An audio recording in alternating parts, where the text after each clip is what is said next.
بسم اللہ الرحمن الرحیم۔ دین اسلام سے دوری کی وجہ سے ہم بہت سے وہ کام کرتے ہیں جن کا اسلام ہمیں حکم نہیں دیتا ہے۔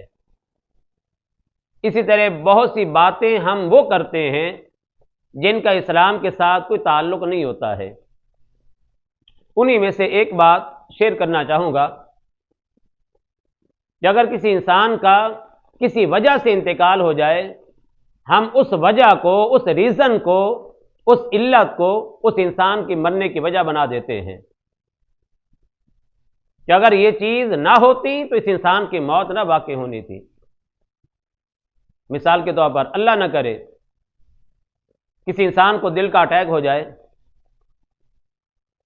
اور اسی حالت میں وہ آدمی انتقال کر جائے، مر جائے، فوت ہو جائے، ہم کیا کہتے ہیں کہ اس انسان کے مرنے کی وجہ دل کا اٹیک یہ وجہ بنی ہے، یہ صحیح نہیں ہے۔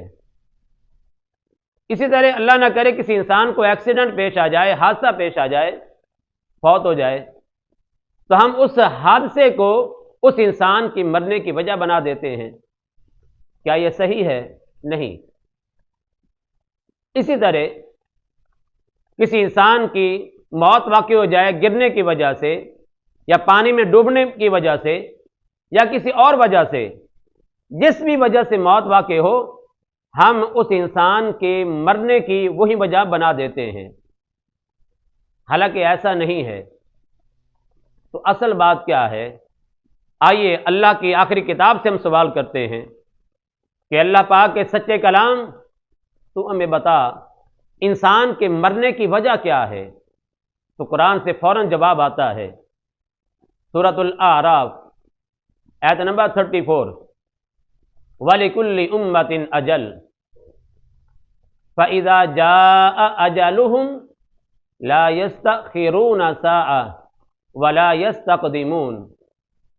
وَلِكُلِّ أُمَّةٍ أَجَلٌ، فرمایا کہ ہر ایک امت کے لیے ہم نے ایک وقت بنا دیا ہے۔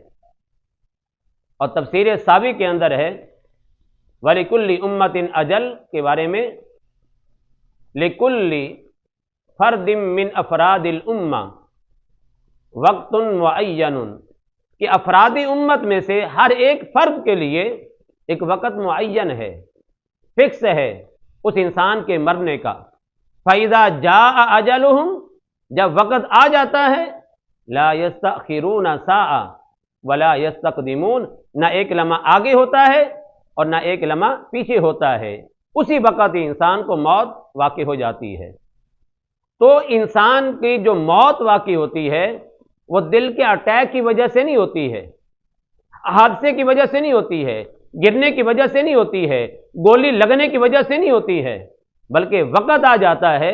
ہم اتنا کہہ سکتے ہیں کہ بہانہ یہ بنا ہے لیکن وقت یہ آ گیا تھا۔ اسی طرح ہم یہ بھی کہتے ہیں کسی انسان کا جلدی انتقال ہو جائے جوانی میں یا بچپن میں، کہ اس کے مرنے کی عمر نہیں تھی،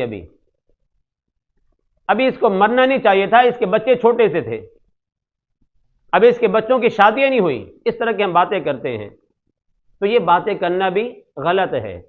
مطلب کیا کہ ابھی وقت نہیں تھا اس کا، ایسے ہی مر گیا، مقصود ہمارا یہ ہوتا ہے۔ یاد رکھیں یہ ہماری منہوں کی باتیں ہیں، یہ ہمارے الفاظ ہیں، لیکن قرآن کیا کہتا ہے؟ وہی آیت کریمہ سورۃ الاعراف 34، وَلِكُلِّ أُمَّةٍ أَجَلٌ فَإِذَا جَاءَ أَجَلُهُمْ لَا يَسْتَأْخِرُونَ سَاعَةً وَلَا يَسْتَقْدِمُونَ، جب وقت آ جاتا ہے پھر انسان کو موت آ جاتی ہے۔ یہ نہیں ہے کہ ابھی وقت نہیں آیا یا اس انسان کے مرنے کی وجہ یہ بنا ہے، یہ ساری ہماری باتیں ہیں۔ ہاں بہانہ یہ بن جاتا ہے، ہم اتنا کہہ سکتے ہیں، لیکن وقت وہی تھا۔ یہی وجہ ہے کہ جب کسی انسان کا انتقال ہو جائے، ہماری پہلے باتیں یہ ہوتی ہیں کہ ابھی وقت نہیں آیا تھا، دل کا اٹیک ہو گیا تھا اس لیے فوت ہو گیا۔ لیکن جب ہم تعزیت کے لیے جاتے ہیں اس مرنے والے کے گھر والوں کے پاس، تو ہم کیا کہتے ہیں؟ حکم ربی، اللہ کا حکم ہے، تو آگے سے کیا جواب آتا ہے؟ مان لیا۔ یعنی اس وقت ہم بالکل صحیح راستے پر آ جاتے ہیں کہ یہ اللہ کا حکم تھا تبھی وہ فوت ہوا ہے، لیکن اس سے پہلے ہماری کیا باتیں ہوتی ہیں کہ ابھی اسے مرنا نہیں چاہیے تھا، یا اس کو اگر حادثہ پیش نہ آتا تو اس کی موت واقع نہ ہوتی۔ یہ ساری ہماری منہ کی باتیں ہیں، ان کا دین اسلام کے ساتھ کوئی تعلق نہیں ہے۔ اللہ تبارک و تعالیٰ کی بارگاہ میں دعا ہے کہ اللہ تبارک و تعالیٰ ہمیں دین اسلام کو صحیح طور پر سمجھنے کی توفیق عطا فرمائے، عمل کرنے کی توفیق عطا فرمائے، اور اس طرح کی لا یعنی بیکار باتوں سے اللہ ہم سب کو بچنے کی توفیق عطا فرمائے۔ آمین ثم آمین۔